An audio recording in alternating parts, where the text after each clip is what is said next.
Discipline is not reserved for the chosen few. It is not a gift handed down to a lucky minority. Discipline is written into your biology. Every circuit in your brain, every chemical that drives your motivation, every rhythm that governs your energy was designed to make discipline possible. The problem is not that you lack it. Dopamine is the currency of discipline. It is the chemical in your brain that decides what feels worth pursuing, what feels rewarding, and what you will keep coming back to. Most people misunderstand dopamine. They think it is about pleasure, about getting what you want. But dopamine is not the reward itself. It is the drive to move toward the reward. It is the anticipation, the motivation, the fuel that pushes you to act even when the outcome is still far away. This is why discipline cannot exist without dopamine. Without it, nothing feels worth the effort, no matter how important it may be. Your brain is constantly asking a question, is this action worth the energy it will cost me? Dopamine is how it answers. When dopamine rises before, during, and after effort, your brain learns, yes, this is worth it. When dopamine does not rise, the brain learns, avoid this. It is not worth the struggle. This means that discipline is not about forcing yourself against biology. It is about aligning with biology. You are not trying to fight your brain. You are trying to teach your brain that the struggle itself carries meaning, that the effort itself carries reward. Here lies the tragedy of modern life. People have trained their brains to only release dopamine for things that bring instant gratification. The scroll of a screen, the taste of sugar, the escape of comfort, the quick hit of distraction. Every time we choose the easy path, dopamine is tied to avoidance rather than effort. Circuits wire themselves to crave the shallow, the temporary, the empty, and then we wonder why discipline feels impossible. It is not that people lack discipline, it is that their dopamine is misaligned. But the Creator did not design you for weakness. Your brain was built with the ability to shift, to adapt, to rewire. The same dopamine that keeps someone enslaved to laziness can be turned into the very fuel that builds unstoppable discipline. The key is to change what your brain perceives as rewarding. Instead of tying dopamine to the outcome, you must tie it to the process. Instead of only celebrating when the task is finished, you must learn to feel rewarded while you are in the struggle itself. When effort becomes the source of reward, discipline becomes automatic. Think of fasting, a practice found in every faith tradition, stretching back through time. Fasting is not easy. It is not comfortable, but it trains the brain to release dopamine not in the absence of hunger, but in the mastery of it. Each moment of restraint is a lesson written into your nervous system. I can rise above impulse. I can take command of my body. That is discipline at the level of biology. Or think of prayer, repeated with consistency, even when the mind wanders. Each return is an act of discipline. Each moment of focus against distraction builds circuits of control. Dopamine is released, not because the prayer ends, but because the prayer itself is the act of alignment. Science confirms what faith has always known. When you embrace effort, when you anchor joy not in the finish line, but in the act of running toward it, dopamine rises. Each repetition strengthens the connection. Each struggle becomes easier, not because the world changes, but because your brain changes. What once felt unbearable becomes a source of energy. The very thing others run from becomes what drives you forward. Discipline stops being a burden. It becomes identity. But this shift requires awareness. Most people only celebrate after the result. They study for hours, but only reward themselves with dopamine when the grade comes. They train for weeks, but only feel pride when the body changes. They work tirelessly but only feel satisfied when money arrives. This is a trap. It delays dopamine until the end, leaving the brain starved during the process. Effort feels like suffering, and the brain resists repeating it. The secret is to shift that reward, to celebrate the act itself, to find joy in the struggle, to recognize that the work you are doing in the moment is rewiring your circuits in real time. Imagine waking before dawn to train. The body is heavy, the bed is warm, and every cell in you resists. Most people drag themselves through this, feeling empty until the workout ends. But the disciplined mind has learned to anchor dopamine to the very act of rising, to say in that moment, this is who I am, and that alone is rewarding. To feel the fire not when the run is over, but when the first step hits the ground. That is how discipline is built. This is not delusion. This is biology. Your brain contains mechanisms called reward prediction error signals. They adjust dopamine release depending on when and how you experience reward. If reward only comes at the end, your brain resists the process. But if you link reward to the process itself, dopamine floods earlier, carrying you through effort with strength. This is why soldiers endure training that breaks ordinary men. This is why athletes push through pain that would crush others. They have rewired their dopamine system to see effort itself as proof of growth, struggle itself as a source of reward. And this is why faith speaks so powerfully about perseverance. Scripture never promises only ease. It promises that struggle produces endurance, Endurance produces character, and character produces hope. This is not just spiritual truth, it is biological reality. The act of enduring difficulty reshapes the circuits of the brain. Each trial, each repetition, each sacrifice becomes a signal that says this path is worth it. Dopamine follows, discipline grows, identity shifts. You must also guard what steals your dopamine. Every meaningless distraction you consume trains your brain to seek instant hits instead of long-term reward. Each moment of cheap pleasure weakens your capacity to endure meaningful struggle. This is not harmless. It is dangerous. It is the slow erosion of discipline at the chemical level. Guard your attention, guard your consumption, guard your energy. Redirect dopamine toward the acts that build you, not the acts that break you. This is the essence of training discipline with neurobiology. You cannot rely on willpower alone because willpower is fleeting. You must train your brain's chemistry to support you, not fight you. You must become the kind of person who feels reward in the struggle, who feels joy in the repetition, who feels strength in the sacrifice. Discipline then ceases to be a constant battle. It becomes who you are. It becomes your nature, encoded in your circuits, fueled by your dopamine. And once this happens, no temptation, no obstacle, no hardship can strip it away. The human brain was never wired for endless comfort. It was built through struggle, shaped by pressure, and refined by challenge. Every time you place yourself in deliberate discomfort, you activate the circuits of resilience that are already waiting inside you. Discomfort is not punishment. It is the raw material of growth. The nervous system does not become stronger by being protected. It becomes stronger by being stressed.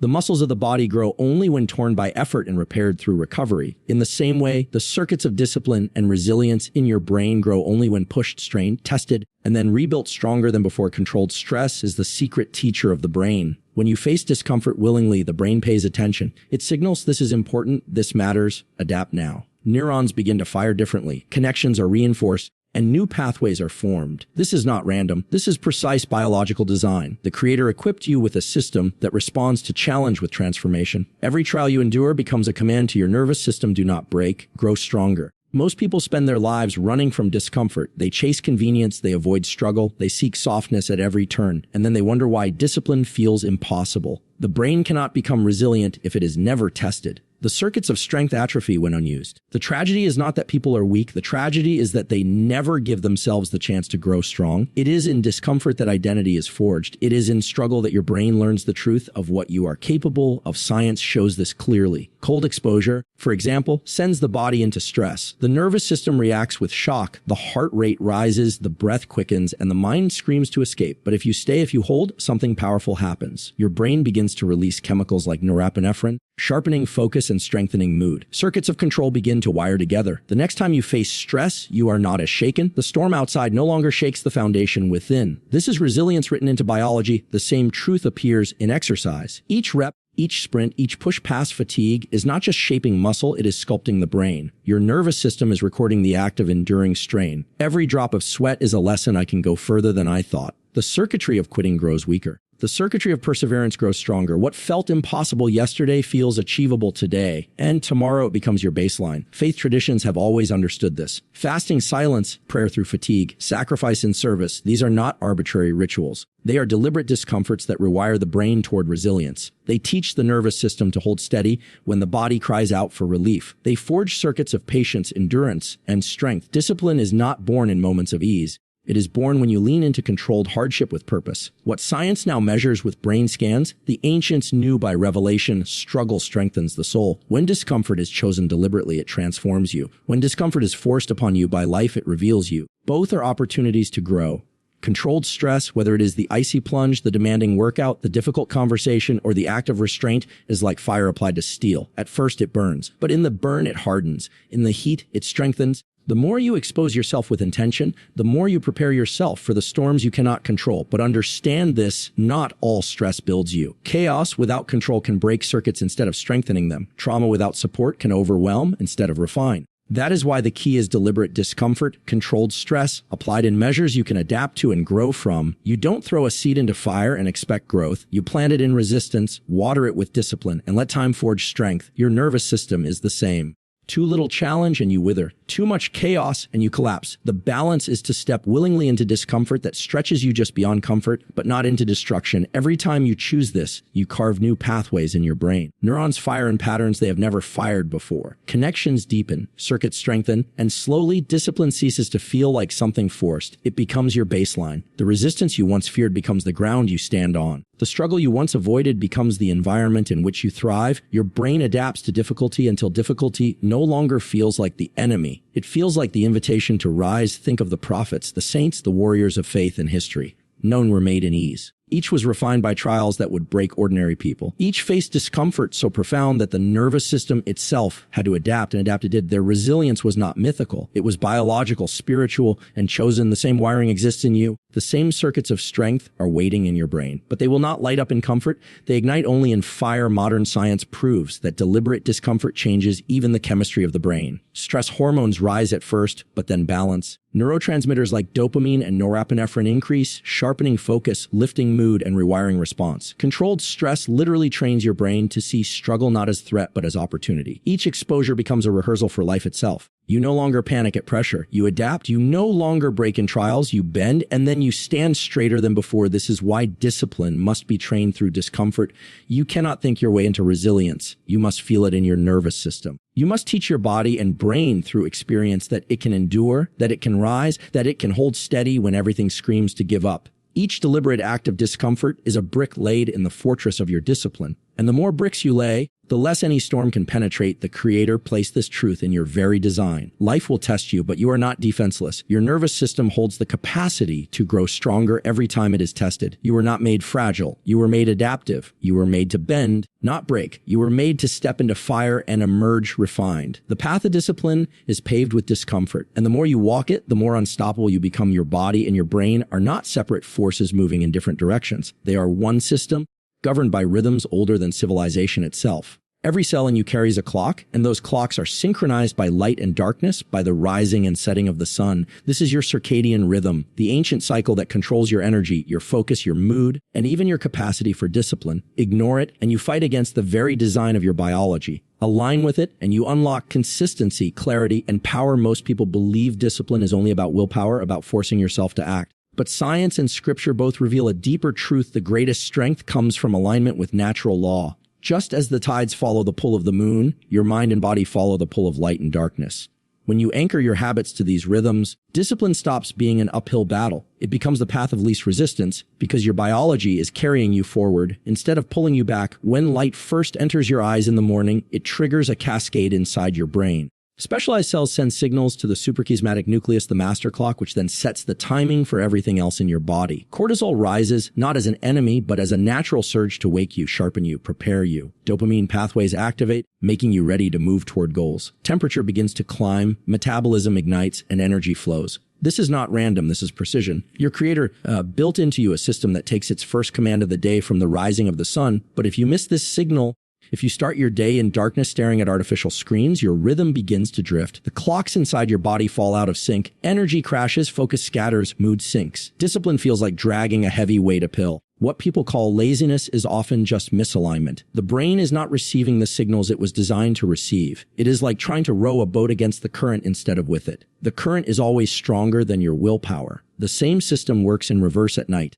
As the sun lowers, your brain prepares you for rest. Melatonin begins to rise, guiding you into sleep. But when you flood your eyes with artificial light, you confuse the system. The brain thinks the day has not ended. Melatonin is suppressed, sleep is delayed, recovery is weakened. And without recovery, discipline collapses. You cannot train resilience in a system that is depleted. You cannot build consistency in a body that is exhausted. This is why the most disciplined people in history understood the importance of rising and resting with order. Not chaos. This is not only biological, it is spiritual. The rhythm of day and night is written into the very creation. Ancient texts declare that light was separated from darkness, that evening and morning mark the flow of time. The cycle is sacred. To ignore it is to rebel, not just against your body, but against the law written into the fabric of existence. Discipline is not simply forcing yourself into action. It is humbling yourself to the design you were given and walking in step with it. Anchoring your habits to circadian rhythms is the foundation of consistency. When you train at the same time each day, your nervous system learns to prepare in advance. Hormones adjust,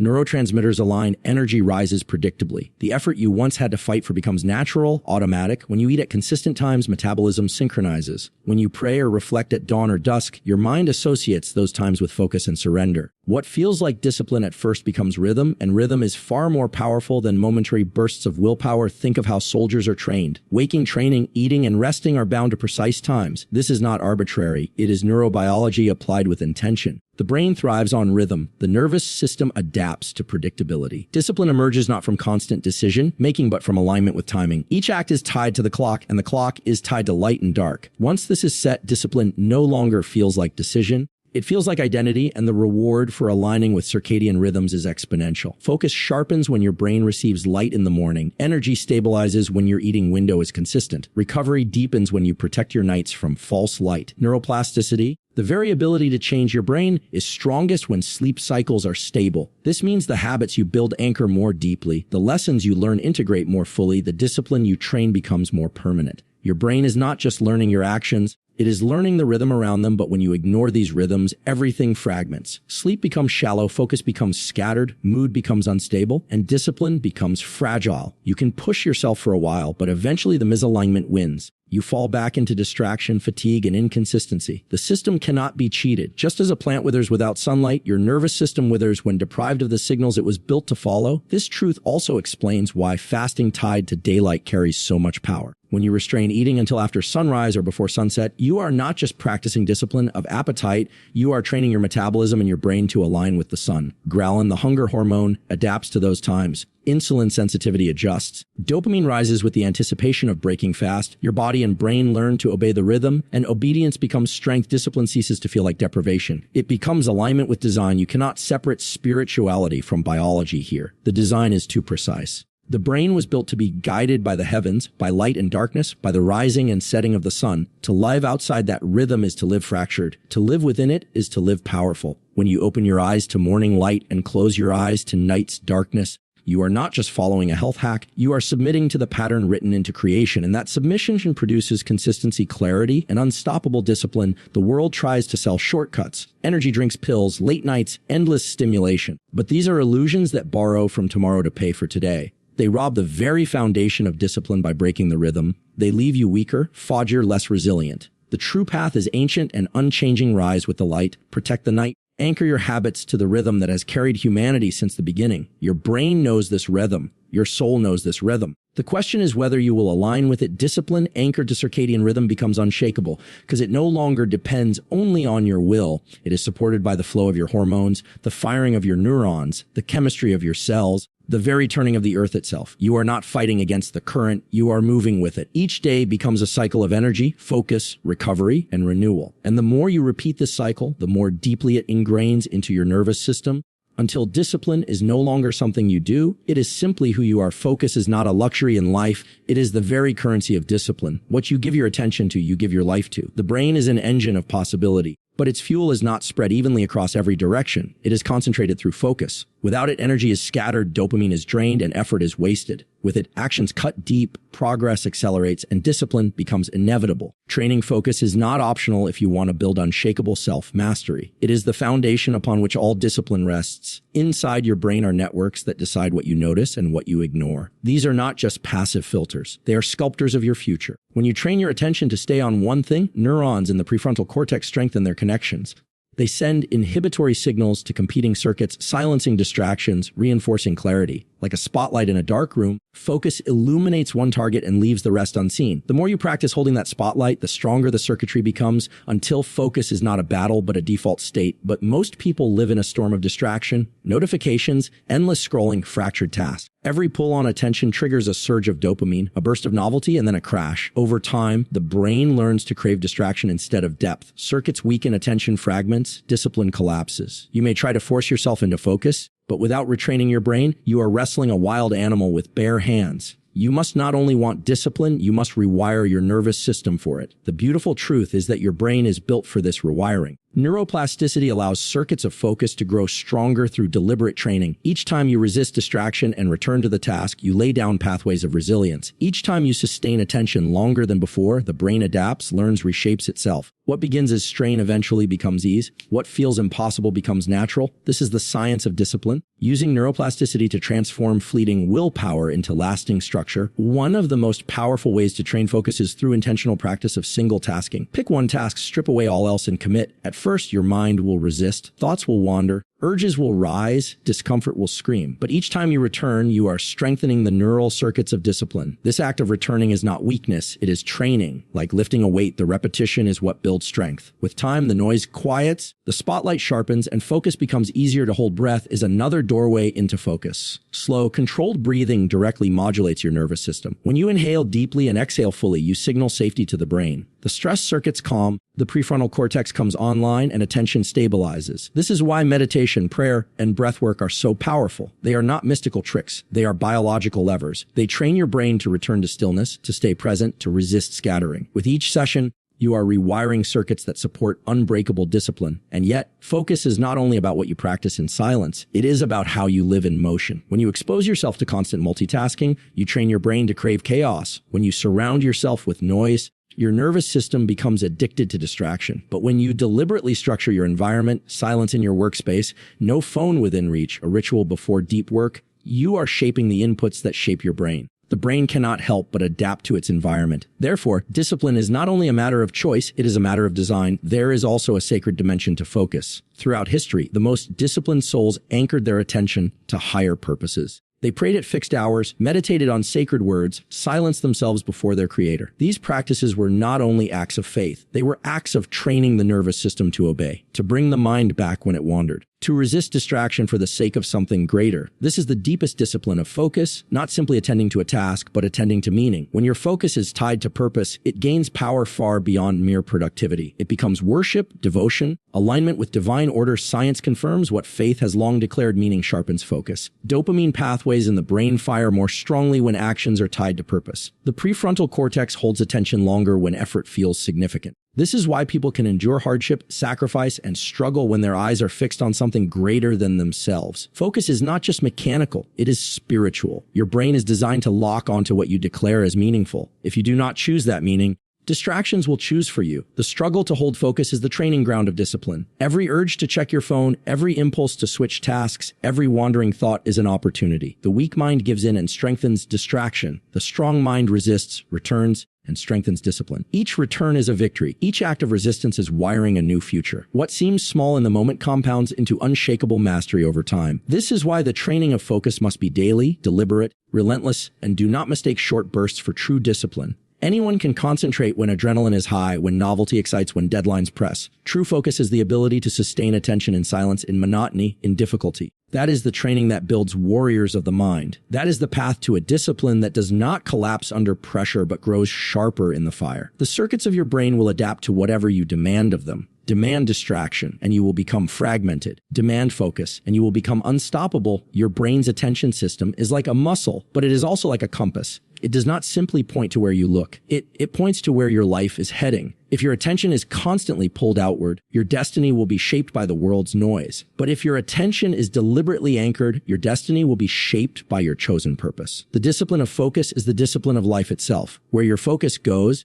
your future grows. The truth is that every moment of your day is training your brain. Each choice is either strengthening discipline or weakening it. There is no neutral. When you allow distraction, you feed it. When you fight it, you starve it. The system inside you is always adapting. The question is not whether your brain is being rewired. It is whether it is being rewired toward weakness or toward unstoppable discipline. The decision is made in the small moments, the returns, the resistances, the holding of the spotlight just a little longer than before. Focus is not beyond your reach. It is written into your design. It is a gift of biology and a command of spirit. But it must be trained, refined, demanded daily. Each act of focus trains your nervous system to obey. Each moment of attention sharpens the blade of discipline. And the sharper that blade becomes, the more powerfully you can cut through the noise of the world and move toward the life you were created to live. Discipline is not forged only in the moments of action. It is solidified in the quiet hours when the world does not see you. Sleep and recovery are not weaknesses. They're the sacred forge where your nervous system resets, repairs, and ingrains the lessons of the day. Without them, your best efforts collapse. With them, your discipline becomes unshakable because the brain is not only refreshed but also transformed. Each night, a silent miracle unfolds inside your skull, one that determines whether your habits endure or crumble. The human brain is not a machine that runs endlessly without rest. It is a living network of billions of neurons, constantly firing, constantly adjusting. Each decision, each act of self-control, each moment of focus leaves chemical traces in your synapses. But those traces are fragile at first. They must be consolidated, stabilized, burned into your nervous system. This consolidation happens during sleep. As you drift into the slow waves of deep rest, your brain begins to replay the very patterns you practiced in the day. Circuits fire in the same sequence, strengthening their bonds, engraving the memory. What was weak becomes strong. What was fleeting becomes lasting. This is the hidden power of recovery, and yet most people neglect this process. They push harder, work longer, sacrifice sleep as if it were a cost they can pay without consequence. But biology does not forgive this neglect. When you rob yourself of recovery, you rob yourself of discipline. The circuits of self-control begin to erode. Dopamine systems destabilize, making distraction more tempting. The prefrontal cortex, the seat of focus and restraint, weakens its grip. Emotional circuits flare. Temptation grows, willpower crumbles. You may still want discipline, but your nervous system no longer has the strength to hold it. What the day builds, the night must seal. Without the seal, everything falls apart. Sleep is not merely unconsciousness. It is an active, ordered process divided into stages, each with its role. In deep sleep, your body restores itself, releasing growth hormone, repairing tissue, cleansing the brain of toxins. In REM sleep, your mind integrates emotions, reshaping how you see challenges and rewards. Together, these stages ensure that the discipline you fought for by day is renewed, repaired, and reinforced by night. Skip this rhythm, and you will wake not only tired, but weakened in your ability to resist, to focus, to choose the harder path. Your very identity of discipline becomes unstable because the biology that sustains it has been neglected. But when you honor recovery, everything changes. A rested brain releases dopamine in proper rhythms, giving motivation to the right targets. The prefrontal cortex fires with precision, keeping urges under control. The amygdala, the seat of fear and temptation, quiets, no longer hijacking your attention. Neuroplasticity flourishes, embedding your habits deeper into your circuitry. Each morning becomes a renewal of strength, a resurrection of discipline. What felt like struggle becomes ease because the foundation is unshaken. There is a sacred dimension here as well. Ancient texts spoke of rest as holy, of night as a gift, of sleep as a form of surrender to the Creator. This was not weakness, but obedience to design. The same one who made the sun to rise and set, who wrote rhythms into your circadian biology, also wrote into you the need for recovery. To ignore this is to rebel against that order. To honor it is to align yourself with divine wisdom. Discipline is not only built in the grind, it is sanctified in the stillness. The warrior who does not rest will eventually break. The one who recovers becomes unstoppable. Science confirms what Scripture declared long ago. When you enter deep sleep, the glymphatic system of your brain activates, washing away toxins that build during waking hours. Without this cleansing, fog grows, decisions falter, discipline weakens. When you enter REM sleep, the brain reprocesses emotions, reducing the sting of fear, reshaping the weight of temptation. Without it, anxiety grows, impulse rises, clarity dissolves. This is why consistent sleep is not negotiable. It is the biological foundation of every disciplined act you wish to sustain. Recovery also extends beyond sleep. Stillness in prayer, moments of meditation, even deliberate rest from constant stimulation. These are acts of renewal. The nervous system thrives on cycles of tension and release, push without pause, and the circuits burn. But when you alternate stress with recovery, when you honor the need for silence and renewal, the brain adapts with strength. This is why some of the greatest leaders and warriors embraced not only labor, but stillness, not only struggle, but retreat. They knew the truth. Recovery is not escape from discipline. It is part of discipline. In the modern world, recovery is often sacrificed on the altar of productivity. People chase endless activity, confusing motion with progress. But this is a deception. The undisciplined are not those who rest, but those who burn themselves into weakness. True discipline is measured not by how much you can do in a single burst, but by how consistently you can endure over a lifetime. And endurance requires recovery. The brain was designed with this law written into it. To fight it is to fall. To obey it is to rise again stronger. Even naps, brief and strategic, can reset the system, restoring focus, recharging dopamine, sharpening clarity. Controlled breathing lowers stress hormones, letting the brain return to balance. Time in nature, with its rhythms of light and sound, recalibrates the nervous system, aligning it back to its original design. Each of these acts of recovery is a tool, a gift, a command to prepare you for greater discipline. The most powerful individuals are not those who never stop. They are those who know when to renew, when to rebuild, when to let the brain engrave what the body fought for. Your nervous system is a temple of design. It was made to alternate between effort and renewal, between strain and restoration. The pulse of your heartbeat itself reflects this law: contraction, relaxation, contraction, relaxation. To live without recovery is to deny the very rhythm of life itself. To live with recovery is to harmonize with it. This harmony is where discipline thrives, not as a brittle force that shatters under pressure, but as a living strength that adapts, bends, and endures. When you finally see sleep and recovery not as a pause, but as a weapon, discipline becomes unbreakable. You will rise sharper, stronger, more consistent, not because you forced yourself to push endlessly, but because you submitted to the design that makes you unstoppable.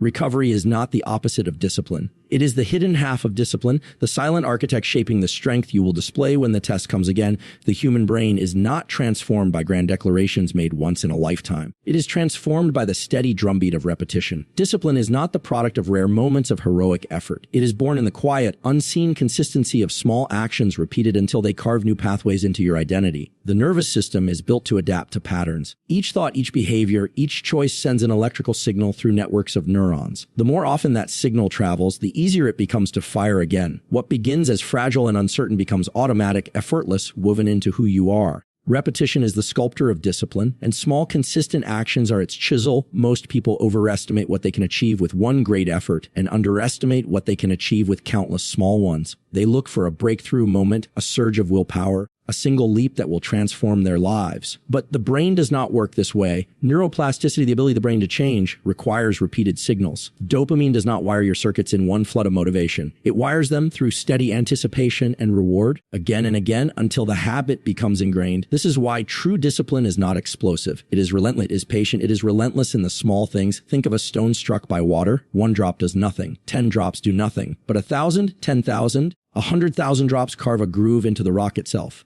This is how your brain works. Each act of discipline, rising at the same hour, turning away from distraction, keeping your word, is a drop of water. On its own, it may seem small, but together they carve deep channels of identity. Soon you are no longer forcing yourself to be disciplined. You are simply walking the groove that repetition has carved. This is the beauty of small, consistent actions. They bypass the fragility of willpower. When you declare massive goals without structure, the brain resists. It feels overwhelmed. Circuits of fear and doubt ignite. But when you focus only on the small act before you, when you anchor discipline to daily steps, the resistance quiets. Dopamine rewards each completion. Momentum builds. The nervous system begins to expect the behavior, to crave the repetition, to anticipate the reward. The act becomes self-sustaining, not because it is easy, but because it has been repeated into the language your brain understands. Faith traditions have long known this truth. Daily prayer, regular fasting, fixed rituals at sunrise or sunset, these were never arbitrary. They were deliberate repetitions designed to ingrain identity. Every bow, every word, every act was a signal to the nervous system, this is who I am. Over time, the repetition became more than habit. It became character. The same applies to discipline in any area of life. Repetition is not mindless, it is sacred. Each small act of obedience to your chosen path is an offering, a declaration, a shaping of your very soul. The science confirms this. Habits are encoded in loops of cue, routine, and reward. The basal ganglia, a deep structure of the brain, thrives on repetition. Once a loop is established, the prefrontal cortex no longer has to struggle to choose. The action becomes automatic, freeing up energy for greater challenges. This is why the most disciplined people do not think about whether they will rise early, whether they will train, whether they will work. The choice has already been made through repetition. The brain has already wired the action as part of identity. What began as discipline becomes instinct, but you must understand repetition cuts both ways. Just as small, consistent actions ingrain discipline, small, consistent lapses ingrain weakness. Every time you indulge distraction, every time you excuse yourself from effort, every time you surrender to temptation, you are carving a groove in the opposite direction. That groove deepens. It becomes easier to follow until the brain expects failure instead of victory. This is why vigilance in small things matters. The brain does not care if the action is noble or destructive. It only cares if it is repeated. What you repeat, you become. The good news is that the brain never stops adapting. Neuroplasticity continues until your last breath. This means no matter how deep the old grooves of weakness may be, new grooves of discipline can be carved. At first, the effort feels immense. You are building a path where none exists. But each repetition makes it easier. Each small victory lays down more insulation around the circuit, making the signal travel faster, stronger, smoother.